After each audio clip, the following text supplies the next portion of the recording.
Bismillahirrahmanirrahim. Kita coba mulai ya teman-teman Accent Talks. Di sini sudah kedatangan juga para pembicara kita, Mas Adri dari Nation Insight, dari Nusaya ada Mas Adi Rahmat berserta tim. Halo tim Nusaya, halo tim Nation Insight. Terima kasih banyak sudah join. Halo. Nah kita mulai. Bismillahirrahmanirrahim. Selamat datang di Accent Talks edisi menyambung kebaikan. Jadi mau cerita sedikit, Accent Talks itu adalah podcast mingguan yang berperan sebagai ruang diskusi dalam memperluas pandangan mengenai dunia arsitektur, desain, dan hal sehari-hari. Tujuan utamanya adalah menghubungkan keprofesian dalam kehidupan sehari-hari dengan obrolan ringan dan kasual, mudah dimengerti oleh lingkungan yang lebih luas.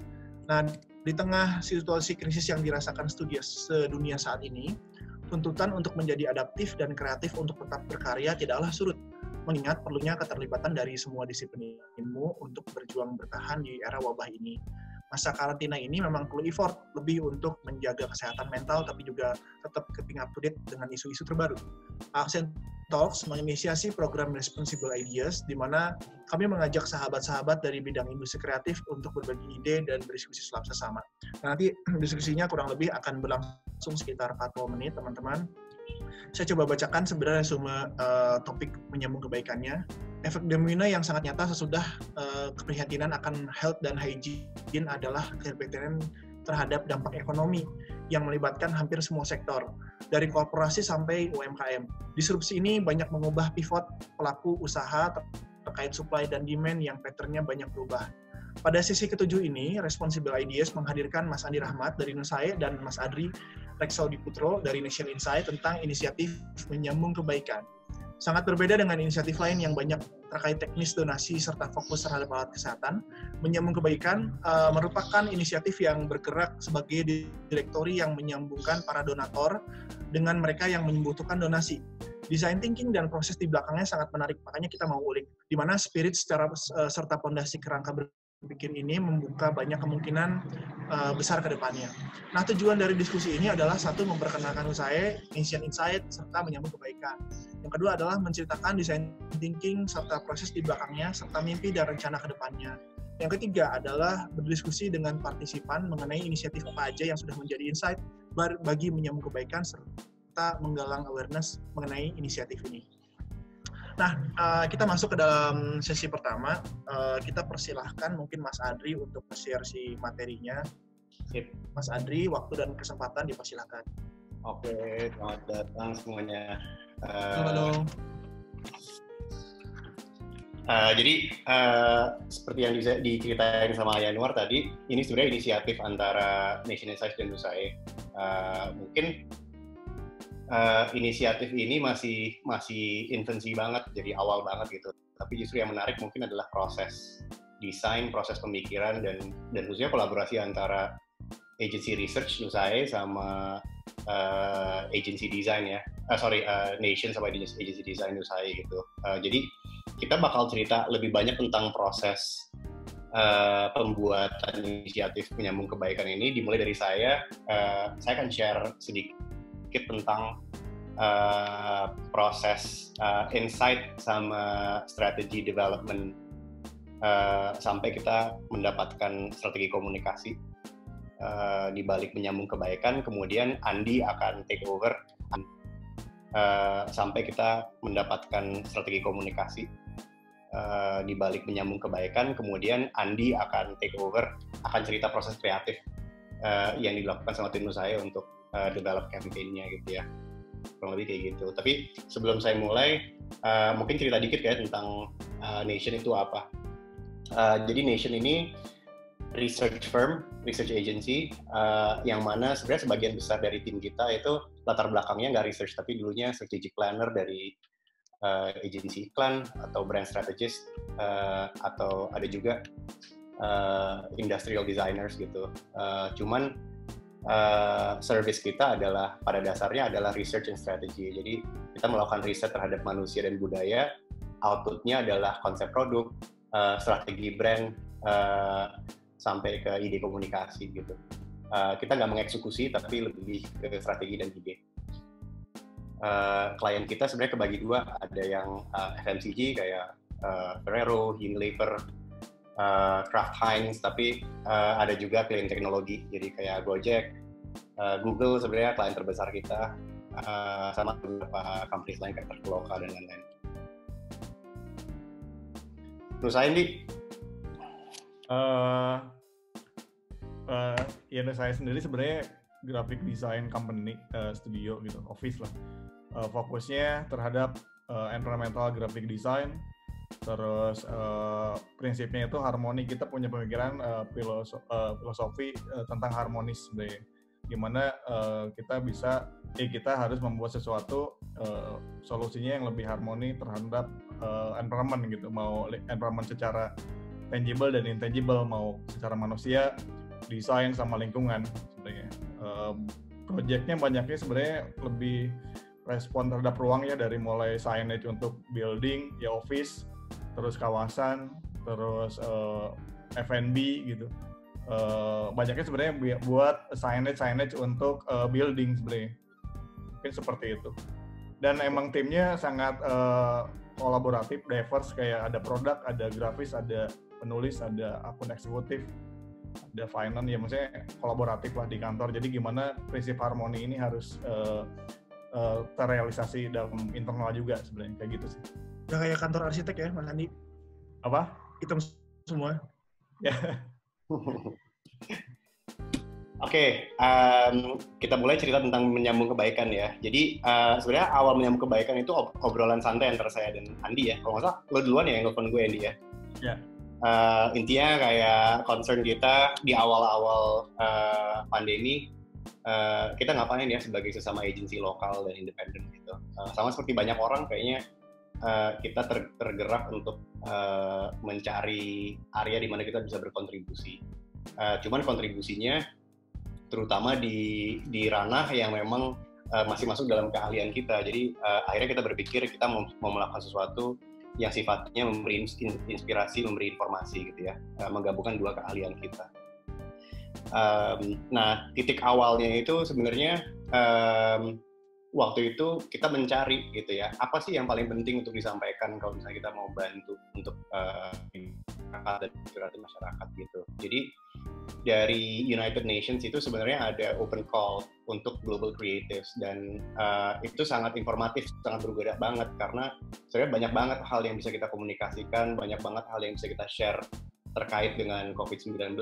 Tapi guidelines dari UN itu mereka mengidentify sekitar kalau salah ada 6 key messages, yang mana messages ini memang sebaiknya di-disseminate, di-communicate di tahap-tahap pandemi yang berbeda. Jadi bertahap. Kalau misalnya di awal banget, di setiap negara sebaiknya messages yang di-push adalah seputar personal hygiene, kemudian physical distancing, dan seterusnya sampai ke spreading kindness gitu. Jadi jangan sampai kita udah di tahap peak baru ngomongin personal hygiene lah, intinya kayak gitu. Atau sebaliknya masih di awal banget ketika yang paling penting adalah to stop the curve, kita udah ngomongin soal spreading kindness. Jika kita mengantisipasi waktu itu, kita melihat apa ya yang kira-kira cocok dengan tahap pandemi saat ini. Waktu itu kita kalau salah 2 minggu sebelum bulan puasa deh, jadi belum lama-lama banget. Nah, satu hal yang menarik waktu itu adalah ada konteks kultural yang sangat penting yang bakal terjadi di Indonesia, yaitu awalnya bulan Ramadan, dan implikasinya sangat besar.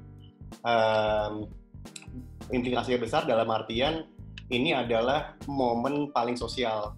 Udah Indonesia kolektif banget. Pada dasarnya Ramadan memang banyak involving silaturahmi dan orang banyak bertemu gitu ya. Jadi kita mesti ada sebenarnya ada komplikasi, ada layer tambahan di sini. Tapi jangan-jangan kita berpikir jangan-jangan ini opportunity. Ramadan itu akhirnya kita menganalisa nih, diawali dengan Team Nation, kita berusaha untuk explore apa aja sih ritual, perilaku, customs apa seputar Ramadan yang mungkin ada dampaknya terhadap usaha-usaha pemerintah dan masyarakat untuk mengurangi kurva pandemi. Dan juga sebaliknya mungkin juga ada konteks pandemi justru yang akan mengganggu berjalannya Ramadan dengan biasanya gitu. Jadi vice versa, ini sebenarnya sangat impactful adanya Ramadan gitu. Sehingga kita menggunakan itu sebagai titik awal kita. bagaimana dan apa yang harus kita komunikasikan terkait COVID di bulan Ramadan. Makanya waktu itu kita gerak lumayan cepat gitu. Nah, dari yang kita analisa, akhirnya kita menggabungkan dua layer ini, antara guidelines dari UN sama insight-insight tentang ritual dan practices di bulan Ramadan. Dan kita mengidentifikasi ada 3 critical messages, kita nyebutnya. Yang pertama adalah safe silaturahmi, karena banyak orang harus pengen bersilaturahmi, tapi kita berpikir, mungkin kita bisa ngasih ide tentang bagaimana bersilaturahmi dalam konteks COVID. Yang kedua adalah nilai berbagi yang juga kental banget di bulan Ramadan, dan kita melihat itu sebagai kesempatan di saat kita semua berlomba-lomba ceritanya untuk berbagi, mengejar pahala, untuk membantu sesama. Kebetulan United Nations juga ada tema Spread Kindness and Solidarity. Kemudian yang terakhir adalah Safe Mudik. Dan itu sangat berkaitan dengan physical distancing dan personal hygiene. Gitu. Jadi kita berhasil menemukan sebenarnya ada alignment antara konteks Ramadan dan United Nations key messages. Tapi akhirnya setelah kita melihat kita lihat beberapa hal. Satu adalah messages dan edukasi apa yang udah ada di masyarakat, urgensinya yang mana yang paling urgent, kemudian apa yang tepat untuk disampaikan oleh orang seperti kita gitu. Yang kita lihat adalah safe silaturahmi sama safe mudik, apalagi soal physical distancing, ini sebenarnya ranahnya pemerintah. Ini mesti dilakukan secara massal. Dan terus terang waktu itu pas kita lihat ini udah banyak banget yang bikin visualisasi guidelines tentang physical distancing. Yang sebenarnya nggak banyak di cover adalah bagaimana kita bisa membantu sesama. Dan kita merasa waktu itu ini super urgent karena ini sebenarnya area di mana mungkin pemerintah Indonesia pasti kewalahan karena uang kita mungkin nggak sebanyak negara maju gitu. Jadi memang mau nggak mau Indonesia ini harus mengandalkan kebaikan sesama gitu. So kita memilih spread kindness and solidarity as our core message, dan kita coba kaitin dengan nilai-nilai Ramadan. Lalu kita juga sempat baca nih, we did a bit of kayak social media analysis, dan sebenarnya sentimen Ramadan saat itu di sosial media adalah banyak orang merasa mengantisipasi bahwa ini bakal menjadi Ramadan yang sedih dan agak ya mereka mengantisipasi Ramadan yang nggak menyenangkan lah gitu. Kebanyakan sentimennya sangat negatif gitu. Justru yang kita lihat adalah ini justru kesempatan ketika sentimen dan ekspektasi negatif, kita mau coba untuk disrupt itu. Kita mau menyampaikan bahwa enggak, justru ini Ramadan, it's a very special Ramadan karena konteks ini. Dan ini kesempatan kita, opportunity to do good things.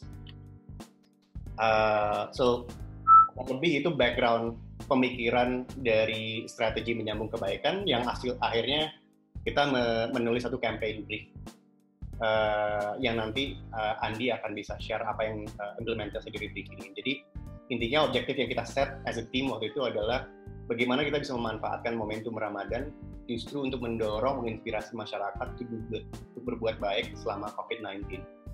Ini adalah kayak short term objective yang mana nanti kita mau extend beyond Ramadan. Jadi ini yang sebenarnya yang kita pikirin juga. Sebagaimana creative brief biasanya ada think feel do. So di sini thinknya adalah jobs to be done adalah we want people to think bahwa Ramadan is special because banyak banget hal yang bisa lo lakukan untuk membantu, untuk to do good. We want you to feel inspired untuk celebrate Ramadan with good deeds, and we want you to actually do good. Key message-nya yang kita mau sampaikan adalah banyak banget kesempatan berbuat baik dalam pandemi, dan justru itu yang membuat Ramadan tahun ini lebih spesial. Itu strateginya. Selanjutnya Andi bisa share ya gimana tim saya pick up on this key message and proses kreatifnya gimana. Oke, terima kasih banyak Mas Adri presentasinya. Mungkin dari Mas Andi presentasinya atau dari Mas Adri? Dari saya. Oke, kalau tadi merecap sedikit, sebenarnya kalau bahasa China-nya krisis itu adalah Wei Ji.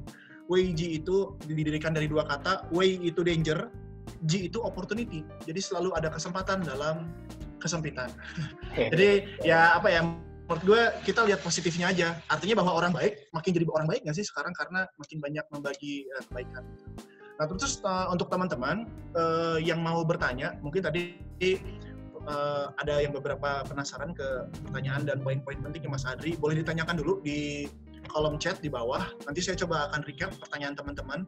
Begitu juga dengan poin-poin yang Mas Andi, mungkin bisa ditujukan pertanyaan ke siapa atau kedua-duanya. Nanti di akhir presentasi Mas Andi, saya coba recap pertanyaan terus coba saya bacakan satu-satu. Mudah-mudahan waktunya cukup. Mas Andi, mudah-mudahan waktunya kalau bisa pas 20 menit supaya nanti kita bisa berdiskusi panjang di akhir. Ya. Waktu dan tempat silakan Mas Andi. Terima kasih Mas Januar dan teman-teman yang udah hadir sambil ngobrol-ngobrol sore. Thank you juga buat Adri. Terus ini udah ganti belum layarnya? Screen-nya? Dah. Merespon dari Nation sebenarnya tentang key message-nya, banyak kesempatan berbuat baik dalam pandemi. Ramadan tahun ini jadi spesial. Jadi kita selalu berpikir gimana caranya kita harus tetap positif karena kan keadaannya udah negatif gitu. Kalau kita melihat ini sesuatu yang negatif juga jadinya nggak jadi apa-apa gitu. Malah kita mungkin makin terpuruk gitu. Kemudian melihat kita kan selalu melihat kayak apa sih yang terjadi sekarang, terus apa yang orang lakukan gitu, dan otomatis yang langsung kepikiran sama orang-orang dan sama kita juga pasti kan kita mau membuat sesuatu yang langsung misal kita bikin masker kah atau terus bikin facial gitu, kayak banyak banget yang sekira kita tuh udah lihat di publik itu udah melakukan yang seperti ini gitu dan akhirnya kita mikir kita bikin apa ya gitu kan, karena kalau di Nusaya sendiri kita dalam masa sekarang ini kita respon 3 hal sebenarnya. Yang pertama itu kita harus punya tanggung jawab sosial gitu. Kita sebagai makhluk sosial kita harus punya responsibilitas terhadap keadaan sekarang gitu Pak. Misal ya udah kita harus ngelakuin sesuatu yang bisa berdampak buat masyarakat gitu dengan profesi kita. Ya udah akhirnya kepikiran langsung itu dari kita langsung ngontak Nation gitu, gimana caranya bisa kolaborasi kita yang berbeda disiplin ilmunya gitu. Terus yang kedua kita bikin short term gitu, short term project atau short term untuk yang pertama mengamankan kantor ya gitu kan. Yang ketiga kita bikin long term project gitu. Nah yang kita lakukan yang pertama ya kita harus punya project sosial yang merespon keadaan sekarang gitu. Yang pertama diingat langsung adalah ini adalah program di Jepang sebenarnya, namanya Earth Manual Project. Jadi orang-orang kreatif, desainer, arsitek itu bikin program gimana caranya bikin kampanye tentang penanganan setelah bencana atau gempa bumi gitu. Ini menarik karena proyek ini dipamerkan di beberapa negara, mengenalkan cara Jepang merespon gempa bumi sebenarnya, dan dilakukan oleh desainer sebenarnya. Jadi kayak diimplementasi guideline-nya cara penanganan gempanya itu melalui hal yang ada sehari-hari, misal shopping bag, terus misal taplak meja atau kaos, apapun yang hubungannya dengan kegiatan manusia sehari-hari gitu. Kayak gitu. Jadi pengenalan gimana caranya menanggulangi kita sebagai masyarakat dalam merespon bencana alam gitu. Yang pertama kita ingat adalah kita bikin satu yang simple, sederhana, cuman orang mudah akses gitu. Kita langsung kepikiran Instagram aja medianya untuk yang kita bisa kerjain secara cepat gitu. Kemudian implementasinya bisa ke feed dan stories gitu. Kemudian bisa di-share ke teman-teman yang punya follower banyak atau influencer atau selebgram gitu. Dulu kepikiran seperti itu sih.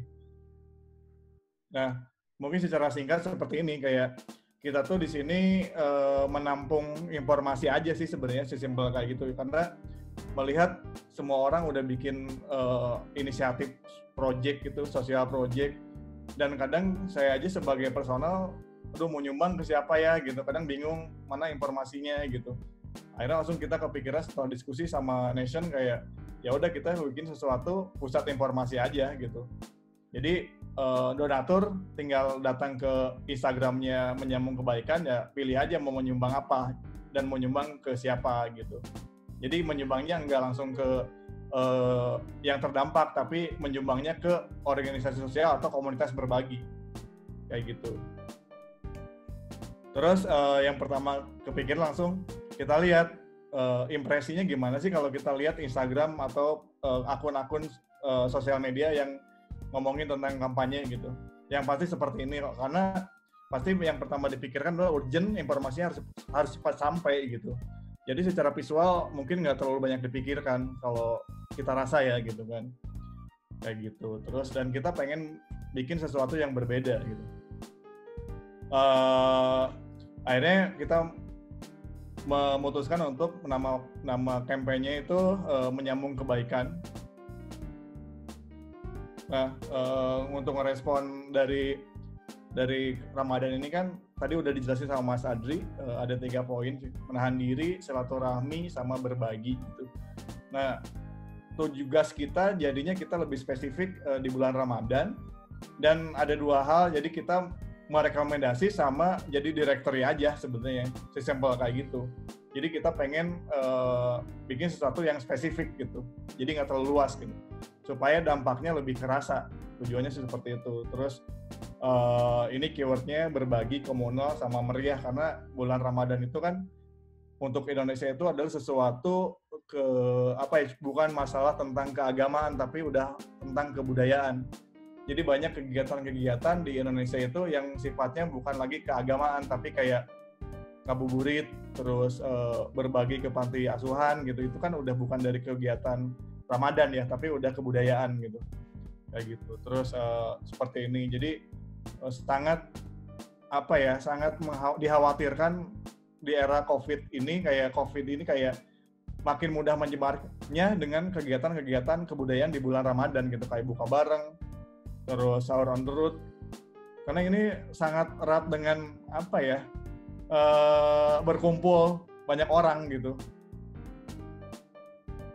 kayak gitu. Terus ngabuburit itu kan udah bukan masalah tentang keagamaan ya, tapi tentang kebudayaan gitu, berbagi tajil gitu.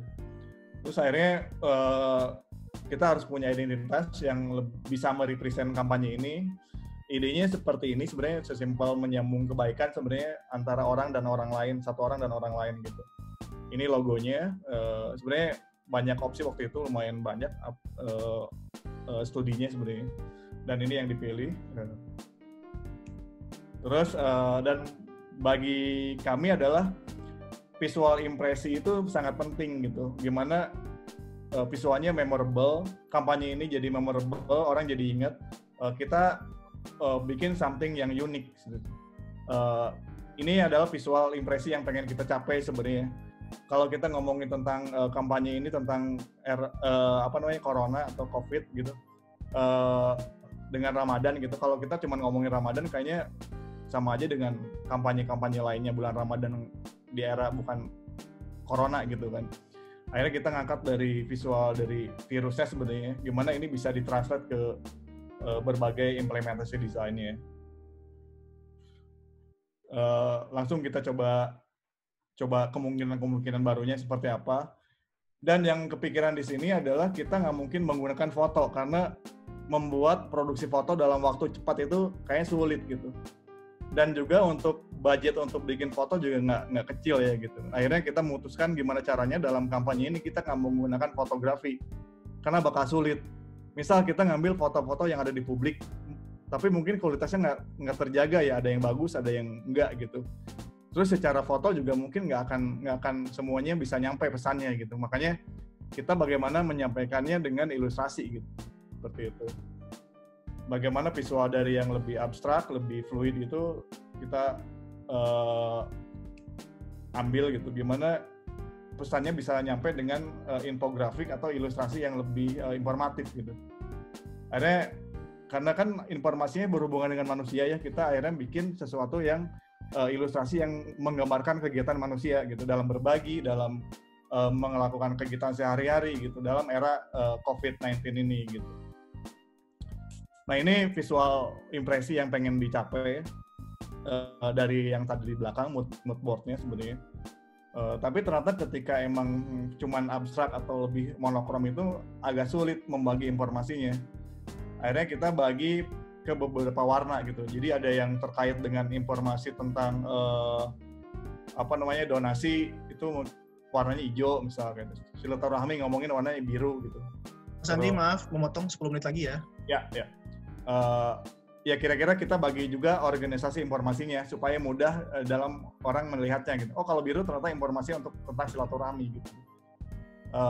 Contohnya kayak gini. Ini ngomongin tentang contoh gitu. Kayak kita ngasih contoh, kita berbagi dengan driver online, Gojek online gitu. Traktir bukber online gitu. Terus sebuah tentang kebaikan. Jadi kita contohnya kayak gini. Nanti bisa lihat di Instagram karena waktunya terbatas kalau saya jelasin detail. Terus kedepannya sebenarnya ini mimpi aja sebenarnya. Misal nanti kita kerjasama sama Apple gitu dengan logonya, ada logo yang menyambung kebaikan, 5%-nya itu untuk menolong korban COVID-19 di dunia gitu misal. Atau kita kerjasama sama Kecap Bango gitu.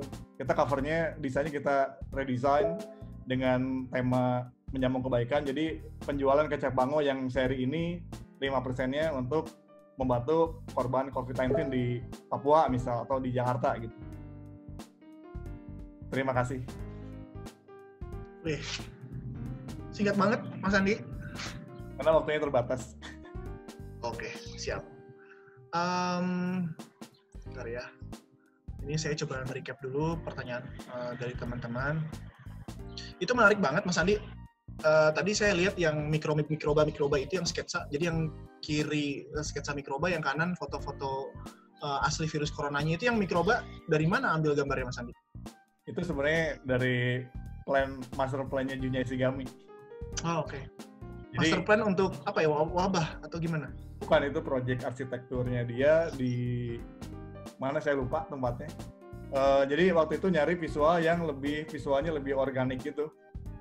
Kayak gitu, akhirnya nemu visualnya dari Junya Ishigami itu. Oke. Kayak gitu.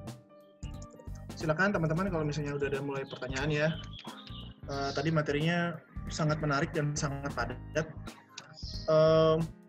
Kalau mau saya tanya duluan ya, pertanyaan pertama adalah kalau desain prosesnya menyambung kebaikan itu apa yang sudah berjalan sekarang? Terus semangat dan mimpi besar yang ingin dicapai itu apa aja? Ini siapa jawab? Andi bisa cerita. Siapa aja? Gimana tadi desain proses menyambung kebaikan? Kalau ngomongin desain proses sebenarnya lumayan padat banget ya, karena tiap hari kita ngobrol di grup, per 2 hari kita review, karena jujur ya ini kan termasuk mungkin project pertama kita bikin berdua sama Nation gitu. Kita belum pernah sebelumnya bikin project kampanye yang sifatnya seperti ini gitu. Terus independen, terus nggak ada pihak lain yang mendirect gitu misal. Jadi benar-benar pure kayak ya udah kita coba jalan dulu, kita tiap 2 hari kita review aja bareng-bareng gitu. Terus juga kita tampung informasi atau nggak masukan-masukan dari publik sebenarnya kayak gitu. Terus jadi ini bukan lucu sih, kayak menarik banget karena emang ini gimana gotong royong di dalam internal dari Nation sama Nusai kayak gitu. Kayak gitu sih. Jadi di kita juga yang terlibat ada Darin, ada Morgan, ada Tisa, ada sama saya sendiri gitu untuk tim desainnya sebenarnya. Jadi royokan banget gitu. Di Nation juga ada Mas Adri, ada Ezra, ada banyak sih, ada Olin, ada banyak teman-teman lah gitu kan. Jadi banyak banget, royokan banget sih dalam mengerjakan proyek ini kayak gitu. Terus yang dikhawatirkan sebenarnya pertama bikin kampanye ini jangan nyampe kita bikin informasi ke publik tapi ternyata nanti udah basi gitu. Apa yang kita bikin ternyata udah lewat masanya yang tadi mungkin Adri udah bilang di awal sebenarnya. Makanya kita pengen bikin sesuatu yang spesifik ya untuk bulan Ramadan aja. Kedepannya gimana ya kita nanti bakal update lagi gitu. Siap. Ini gue juga dapat dari WA Group, ini memang racun nih WA Group nih. Jadi katanya corona itu ada wave 1, wave 2 nih yang tinggi, sama wave 3. Kenapa dapat data itu? Gara-gara dapat data dari Spanish flu tahun 1918. Karena sebenarnya kan ini kayak berulang gitu loh. Mirip-mirip lah Spanish flu sama corona. Kedepannya sebenarnya rencananya setelah Ramadan isunya apa lagi nih? yang akan di-solve atau misalnya isu yang akan di-bridging oleh menyambung kebaikan? Sebenarnya esensi dari menyambung kebaikan nggak akan berubah gitu. Cuman nanti, jadi dia tetap di bayangan kita at least ya, yang paling natural evolution-nya adalah dia tetap menjadi direktori. Di mana orang bisa mencari cara-cara untuk membantu masyarakat lah ya gitu. Cuman kalau sekarang spesifik COVID, nanti ya akan meluas gitu ya. Dan bisa di-repurpose depending on kayak what happens. Tapi I guess ambisi short medium term-nya adalah kita membangun ini sebagai direktori yang tanpa agenda, terus direktori yang berguna. Kalau misalnya kita membantu, mudah untuk dicari dan kredibel gitu. Ya gue juga sama kayak Andi sih, waktu awalnya COVID tuh banyak banget kayak di Instagram gue tuh banyak banget kayak iklan-iklan membantu ini segala macam gitu. Cuman agak sulit untuk kayak menentukan oke, gue mau contribute kemana ya, apakah ke APD atau ke bantu pekerja, dan agak scattered gitu. Jadi I guess esensi utamanya itu. Oke. Ini ada pertanyaan dulu dari Mas Fadli, mungkin untuk keduanya. Pertanyaannya adalah, apa karakteristik masing-masing khas dari Nusaye dan dari Nation Insight, sehingga proyek kolaboratif ini memiliki karakter baru dalam segi desain dan value-nya? Oke. Apa ya? Mungkin value-value perusahaan tadi ya, kalau misalnya Nusaye memecahkan dengan cara 3 poin, Nation Insight juga mengambil istilahnya spirit Ramadan yang 3 tadi. Sebenarnya mungkin ya kalau dari Nation ya, kita itu banyak banget bantu klien kita untuk develop campaign strategy atau communication strategy yang berakar pada budaya gitu. Jadi memang waktu itu kayaknya lumayan cocok untuk mikirin, maksudnya brief besar COVID-19 official global dari UN, tapi kita gimana mengimplementasinya dalam konteks kultural Indonesia gitu. Jadi challenge-nya adalah translating messages ini dalam konteks Ramadan. I guess itu kayak karakteristik Nation yang mungkin lumayan banyak yang sering kita kerjain lah gitu ya. Localization dari campaigns ke budaya lokal. Dari Mas Andi mungkin ada jawaban tambahan? Kalau dari Nusaye sebenarnya yang pertama kita buat itu harus punya manfaat, itu poin penting. Kayak apapun yang kita lakukan, sekecil apapun kita harus ada manfaatnya gitu. Itu hal yang matters lah buat kita di Nusaye sebetulnya. Setelah dari situ baru tahap 2-nya, apa yang kita buat itu harus memorable. Harus unik, harus berbeda dengan orang lain yang orang lakukan sebenarnya. Jadi kita selalu berpikir keras dalam proses mendesain itu, jangan nyampe yang kita lakukan itu udah pernah dilakukan orang lain. Dalam artian walaupun sebenarnya nggak ada yang baru kan sebenarnya, tapi lebih ke pendekatan desainnya, eksekusinya gitu. Makanya kita sangat concern banget dalam proses desain, studi, bentuk, karakter, itu kita sangat effort di situ sebenarnya. Karena kami rasa sebenarnya semua orang tuh punya berpikir kreatif sebenarnya. Semua orang itu bisa berpikir design thinking sebenarnya. Cuman kan yang nggak bisa semua orang itu adalah eksekusi desain yang kami rasa mungkin punya karakter yang berbeda sebenarnya kayak gitu. Tentang metode, tentang kualitas, tentang cara mandang. Karena kalau dari sudut pandang desainer itu adalah yang membedakan adalah cara melihat sebenarnya. Jadi individu-individu itu sebenarnya setiap orang tuh punya cara melihat yang berbeda-beda sebenarnya. Jadi gimana caranya kita punya pandangan yang berbeda tapi masih relevan dan punya manfaat dalam konteks apa yang kita kerjakan sebenarnya. Gitu. Makanya ketika kita bikin COVID-19 kampanye ini, gimana caranya kita bikin sesuatu yang manfaat dan emang punya dampak yang spesifik gitu. Makanya langsung ngomongnya Ramadan gitu. Kayak gitu. Cuman nggak terlalu eksplisit bentuknya ke Ramadan, nggak pakai ketupat atau pakai beduk gitu, nggak yang kayak gitu. Tapi something yang lebih esensial, jadi yang lebih pesannya yang pengen nyampe gitu, bukan kayak visualnya sebenarnya. Visualnya gimana caranya impresif, orang ingat, terus kita bisa implementasi ke berbagai komunikasi yang lebih fleksibel, gitu. lebih seperti itu sebenarnya. Kayak gitu. Mungkin yang ditekenin adalah tentang visual yang berkarakter sama lebih light ya, lebih simple. Karena simple itu lebih mudah dicerna sih kalau buat kami sebenarnya, lebih apa ya, lebih mudah lah, lebih ringan untuk kita cerna sebenarnya, lebih gitu sih sebenarnya. Bukan sesuatu yang heboh, yang ramai, yang berat gitu, bukan yang kayak gitu. Cuman kita pengen memberatkan di kontennya, bukan di visualnya sebenarnya. Lebih tapi gitu ini sih. ketika gue pertama kali lihat gitu ya, yang posting bukan Andi dulu, tapi gue tuh lihat dari explore atau ada yang nge-share gitu. Ini gue langsung bilang ini Nusaya banget nih. Apakah sebenarnya Andi pernah membuat apa ya, kayak roadmap desainnya Nusaya ini bentuknya harus kayak gini gitu? Karena kalau gue melihat ya, kalau arsitektur ya, gaya desain lu tuh kayak gayanya Sanaa kan, Kazuya Shijima sama Ryu Nishizawa gitu. Gue melihat banyak kecocokan, gue lihat apa orang-orangnya gitu, warnanya, moodnya gitu. Apakah sebenarnya Andi juga akan mengarah ke sana gitu? Jadi lu kalau gue melihat gaya arsitektur Sanaa ya, memang tidak tersurat tapi tersirat gitu. Oh, ini Sanaa nih. Ya sebenarnya salah satu ya, kita juga sebenarnya sangat mengambil banyak influence ya sebenarnya. Kayak kenapa Sanaa bagus, kenapa Junya bagus, kenapa Tadawando bagus. Kalau nggak di graphic design juga banyak influence yang kita ambil sebenarnya. Cuman yang kita ambil tuh cara berpikirnya sebenarnya, kayak apa ya, sebenarnya pengen bikin something yang berbeda aja sih sebenarnya, kayak beda terus tapi masih applicable atau masih fungsional kayak gitu. Jadi kenapa kita selalu bikin yang light, yang simple, yang sederhana, karena kalau desain itu kalau buat kita sih sebenarnya lihat konteks ya. Kadang ada waktunya kita harus biasa aja, atau kapan ada waktu kita harus teriak gitu, harus kuat gitu. Nah, kalau kita selalu pengen nekenin ke ininya ya, kontennya, maksudnya message-nya gitu, bukan desainnya yang teriak sebenarnya. Pengennya gitu sih sebenarnya.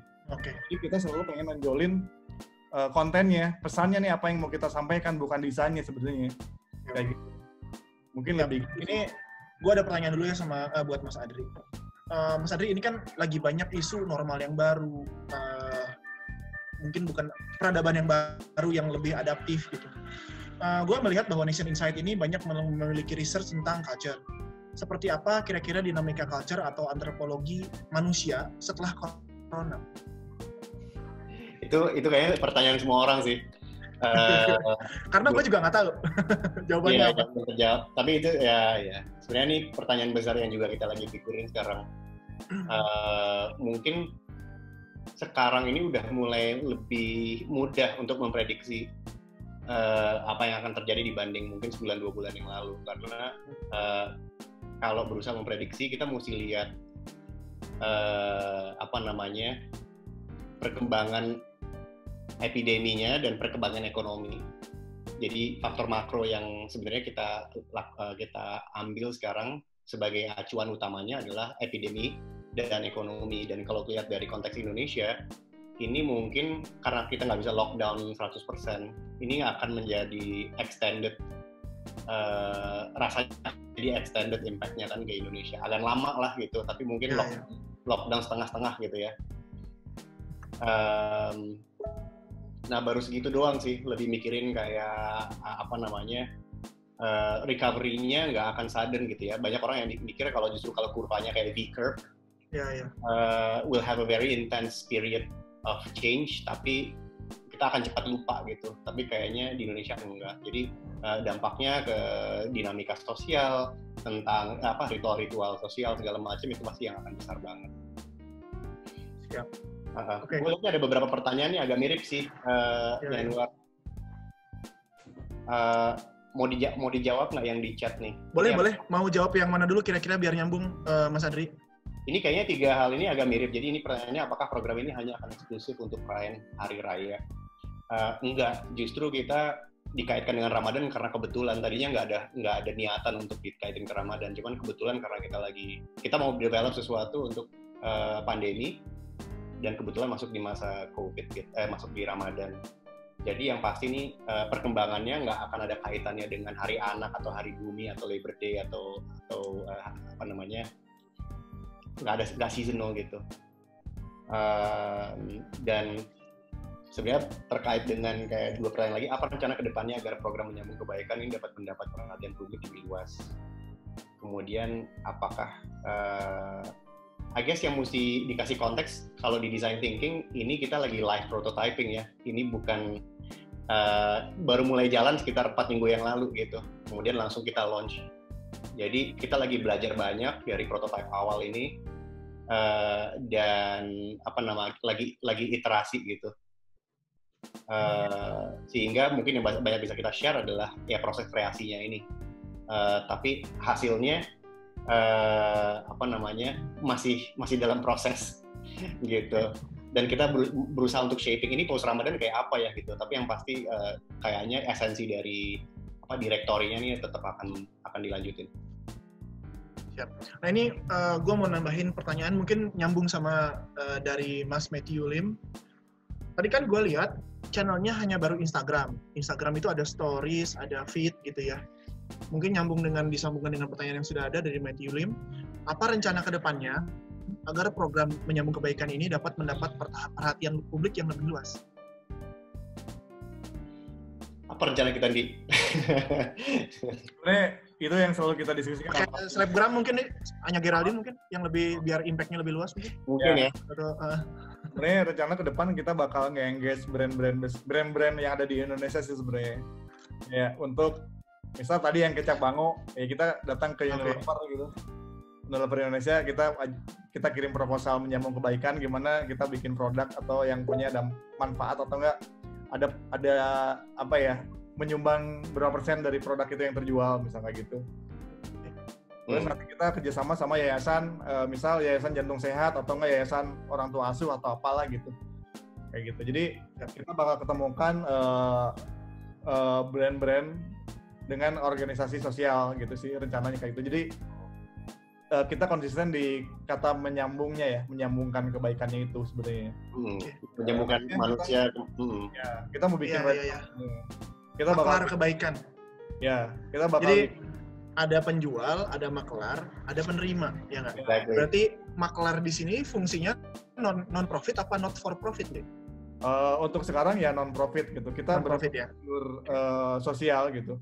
Jadi kalau misalnya next berarti katakanlah menjual Kecap Bango nih, ada logo Menyambung Kebaikannya, berarti donasinya akan langsung diberikan kepada yang membutuhkan gitu ya? Iya betul. Cuman mungkin kalau emang nanti kita pikirkan lebih sustain ya, kalau harus ada tim khusus ya mungkin kita jadi not for profit gimana coba? Iya, not for profit kayak kita bisa gitu ya? Ya mungkin ya gitu kan. Ini kita lagi coba analisa aja terus gitu. Tapi summary lo bagus sih Yanuar, menurut gue esensi dari Menyambung Kebaikan itu adalah intermediary kan, penyambung gitu. Jadi bisa intermediary kan macam-macam. Tokopedia adalah intermediary antara penjual dan pembeli. Label misalnya, label halal adalah intermediary antara pemerintah dan konsumen gitu. Jadi I guess itu yang sebenarnya masih kita ideate. Ini kalau nanti bermetamorfosis gitu ya. Kita menjadi intermediary kayak apa gitu. Ya mungkin kayak contohnya ada, kalau teman-teman tahu kampanyenya Bono Yutu yang Red itu.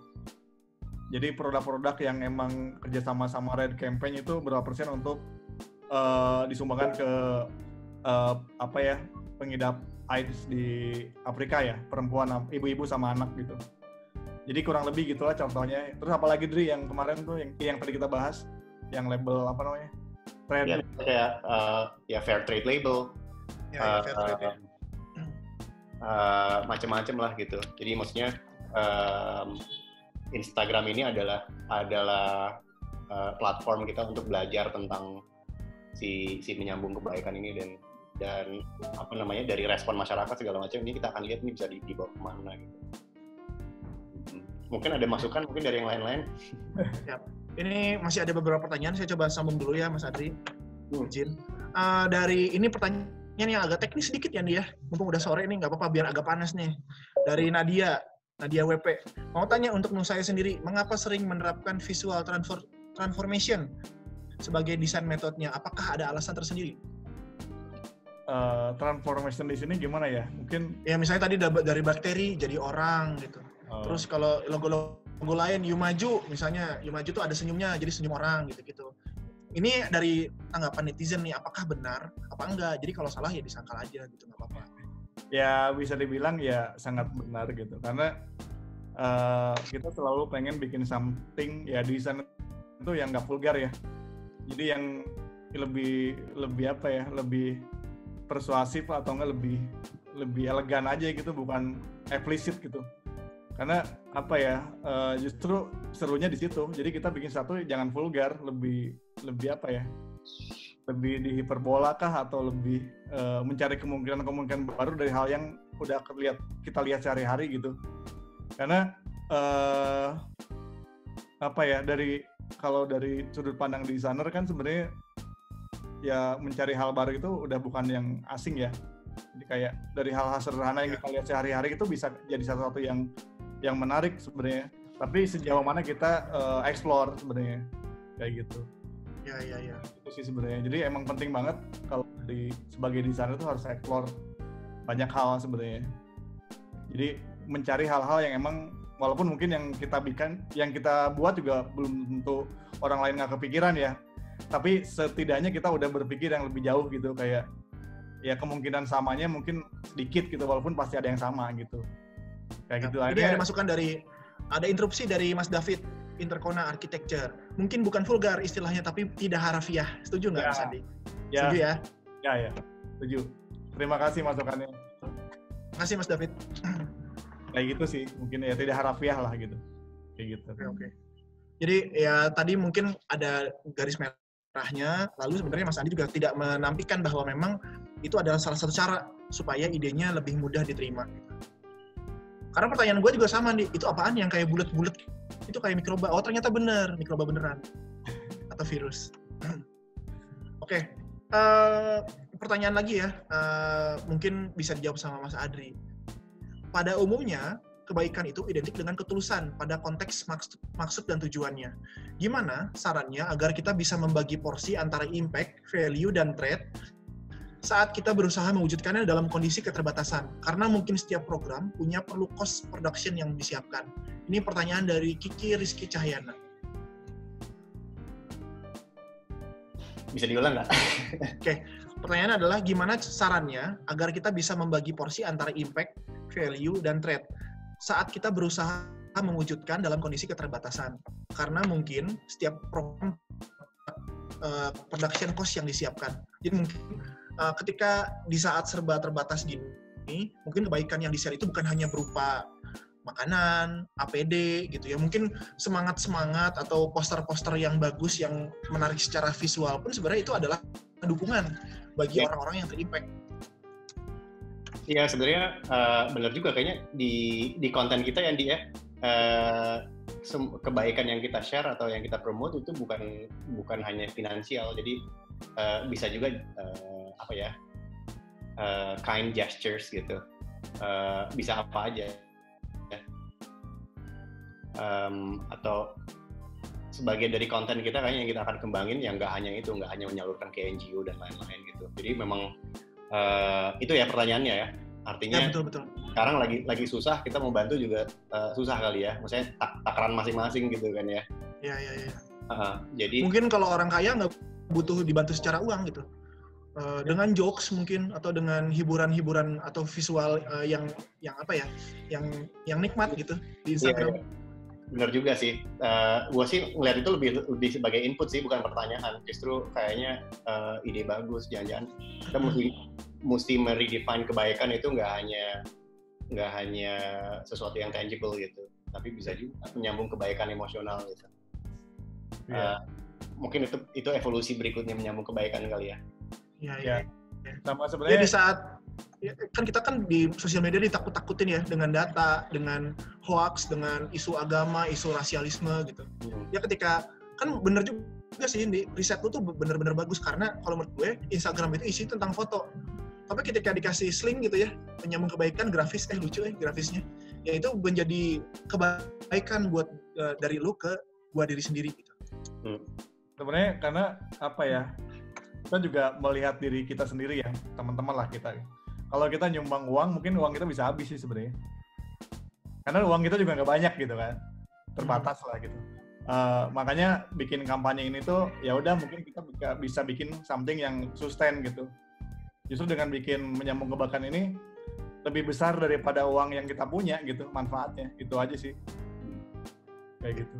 Makanya sebenarnya sebelum nama menyambung kebaikan itu banyak nama kampanyenya. Diskusi sangat panjang banget selama 2 mingguan lebih ya, mungkin kita tiap hari gitu. Akhirnya kita putusin yang nama bisa sustain gitu, nggak cuma di Ramadan aja sih sebenarnya. Kayak gitu. Oke. Siap. Boleh dikasih pertanyaan lagi nggak Mas Andi, Mas Adri? Boleh. Boleh ya. Ini pertanyaan sedikit menuju kepada perusahaan dari Mas Fajar Maulana terhadap Mas Adri.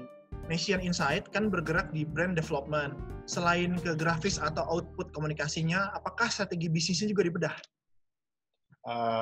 Iya, sebenarnya implementasi dari brand development atau brand strategy kan banyak banget gitu ya. Salah satunya adalah identitas visual, tapi itu hanya sebagian kecil. Kebanyakan project kita sebenarnya turunannya dari brand development atau brand strategy menjadi product guidelines. Jadi brand strategy kan menjadi kayak purpose besar gitu. Itu menjadi semacam guidelines untuk service design, untuk product design. Dan sebenarnya komunikasi identitas visual itu hanya sebagian gitu. Jadi kalau dipikir sebenarnya menyambung kebaikan, jangan-jangan kita mesti kayak ngide berikutnya adalah ini kalau misalnya menyambung kebaikan jadi produk atau jadi jasa apa ya gitu. Saat ini kan implementasinya baru visual, baru komunikasi gitu. Siap. Nah, ini ada pertanyaan lanjutan nyambung dari yang tadi dari Mas Izan Baharudin. Halo Mas Izan, terima kasih sudah join. Pertanyaannya adalah sejauh ini setelah campaign berjalan, apakah impact yang sudah terjadi bisa diceritakan dampaknya atau katakanlah mungkin bisa diceritakan impact yang diharapkan tuh apa sih dengan pergerakan menyambung kebaikan ini? I guess impact yang kita harapkan adalah terjadi lebih banyak distribusi kebaikan lah gitu. Creating awareness bahwa penting banget untuk berbagi sekarang gitu ya, dan mudah-mudahan terjadi banyak transaksi kebaikan lah gitu. I guess that's the big goal. Nah, mungkin ini lanjut lagi dari pertanyaan yang sekarang ini gue sambung-sambungkan coba dari Mas Himuro Tatsuya.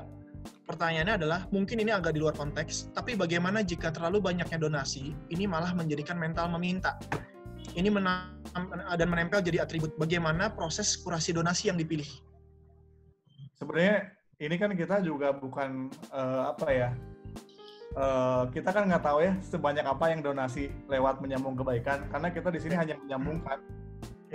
Jadi kita nggak terlibat transaksional. Kita nggak tahu ada berapa banyak yang menggunakan dampak dari platformnya.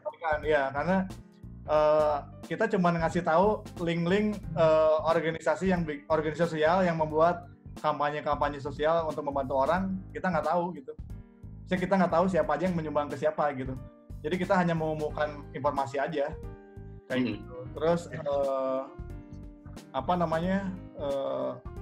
ya sejauh ini kita belum secara tangible atau data yang spesifik kita belum dapat ya, Adri ya. Ya sih susah juga untuk di-track selain aktivitas di Instagramnya ya. Tapi actual seberapa banyak orang berbagi itu belum kelihatan gitu. Mungkin kayak menyambung pertanyaan tadi tentang kayak unintended impact gitu ya. Gimana kalau kayak kebanyakan berbagi di masa COVID? Kalau gue sih personally gue nggak terlalu takut. Itu bukan menjadi prioritas sekarang kayak unintended impact, kayak nggak apa-apa sebenarnya. Kalau orang berbagi agak banyak, we'll think about kayak the negative impact later gitu ya. Tapi karena urgensinya lebih baik there's too much helping daripada not enough helping gitu. Iya. Siap. Ini saya mau bacain sedikit dulu demografi pengunjungnya ya Mas Andi dan Mas Adri. Oke. Ini kemarin yang masuk ada 92 tanggapan. 29,3% itu isinya adalah arsitek.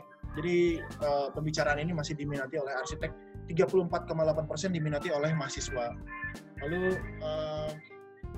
domisili 46,7% adalah Jawa Barat, kemungkinan Bandung dan sekitarnya. 30,4% DKI Jakarta. Usia 45,7% adalah 21 dan 25. Jadi mahasiswa tingkat akhir, fresh graduate dan baru mulai bekerja. 21,7% 26 sampai 30 tahun, family dan sudah memulai bisnis sendiri. 16,3% adalah belia 15 sampai 20 tahun. Nah, ini kira-kira demografinya. Terus saya izin mau menyampaikan kesimpulan pembicaraan kita tadi. Ada poin-poin. Jadi kalau misalnya memang ada yang kurang atau sensitif atau yang kurang, boleh ditambahkan. Saya mencatat 2 poin di sini. Yang pertama adalah proses kreatif yang ditekankan oleh penyambung kebaikan adalah bagaimana dapat memberikan kesan dan pesan yang tersampaikan dengan research dan eksplorasi mendalam agar kualitas eksekusi dapat mempresentasikan value-value-nya. Yang kedua, menariknya campaign menyambung kebaikan ini menjadi stand out untuk isu yang jarang tersentuh, menjadi berbeda dari yang lain sebagai intermediary. Sesederhana menyambungkan informasi yang menyambungkan manusia dan menyambungkan kebaikan itu sendiri. Kira-kira seperti itu Mas Adri dan Mas Andi. Mungkin ada kata-kata penutup sebelum kita foto bareng dan menutup diskusi ini. Apa ya? Kasih itu rangkuman yang baik menurut gue. Ya. Tepat. Apa kalau dari kita sih sebenarnya kayak ya terima kasih lah yang udah join. Terus banyak juga masukan buat kami terus untuk mengembangkan menyambung kebaikan ke depannya, dan juga kita sangat terbuka kalau ada yang mau kolaborasi, mungkin gitu ya Dru ya. Iya. Karena kita juga basicnya emang sosial gitu tujuannya gitu. Terus sangat terbuka kalau ada input-input yang bisa di-share. Terus dan kami juga punya harapan besar buat menyambung kebaikan untuk Indonesia utamanya gitu, untuk bisa membuat manfaat buat lingkungan Indonesia lebih baik lagi sih sebetulnya, buat kehidupan kita lebih baik lagi. Oke, siap. Dari Mas Adri mungkin ada kesimpulan atau kata-kata penutup? Ya sama mungkin kayak Andi, ya, karena ini sebenarnya inisiatif yang terbuka gitu ya, kayak passion project sebenarnya anyone, siapapun yang mau kontribusi, mau itu kontribusi kayak organisasi yang bisa dibantu segala macam, kita sangat terbuka lah untuk masukan sama bantuan gitu, dan mungkin yang pasti kita sih selalu kayak menganjurkan siapapun di sekitar kita, anything that you can do to contribute, sekecil apapun ya, kayak gue sama Andi sama tim kita, it's time to do something now gitu, dan sebenarnya banyak banget guidelines, arahan untuk kalau bingung mencari kontribusi gue apa ya gitu ya, sebenarnya banyak hal yang tinggal lihat sekitar kita udah ada apa dan gapnya di mana gitu. I guess proses berpikir saya sama Nation waktu itu what's our small contribution yang mungkin belum di cover gitu ya, and then hopefully ini bisa menginspirasi banyak orang lain lah. Siap, kita sampai di ujung perbincangan kita di Accent Talks menyambung kebaikan. Teman-teman boleh dinyalakan video ininya, kameranya. Kita mau foto bareng dulu ya teman-teman dengan para pembicara, dan mungkin abis dari sini bisa sambil ngobrol, saling menyambung kebaikan sambil bersilaturahmi. Mbak Zara, boleh diarahkan? Oke. Ready ya? 1, 2, 3. Nanti foto-fotonya kita share di grup ya teman-teman. Mungkin yang belum dinyalakan boleh di-share videonya, dinyalakan kameranya. Iya, masih sedikit nih yang nyalain. Boan kayaknya. Tunggu sore. Iya, slide-nya bagus banget ya. Cahaya senja ya. Yes, bagus banget ya. Apa? Sorry. Ala John Paulson. Iya, ini udah selesai kan ya? Boleh nyalain mic ya? Aman. Thank you. Thanks guys. Siap. Udah, Za? Udah, good. Siap. Terima kasih. Kita tutup dulu ya secara formal. Terima kasih banyak dari saya, Yanuar, dan tim Accent juga. Terima kasih juga banyak Mas Adri, teman-teman Nation Insight. Terima kasih banyak juga teman-teman saya yang sudah hadir, Mas Andi Rahmat. Dengan ini kita tutup dulu. Assalamualaikum warahmatullahi wabarakatuh. Terima kasih. Thank you Yanuar, thank you semuanya. Siap. Recordingnya udah beres. Mangga kalau mau diskusi santai masih diperbolehkan. Thank you for listening. Please stay tuned for more exciting content about architecture and lifestyle. See ya!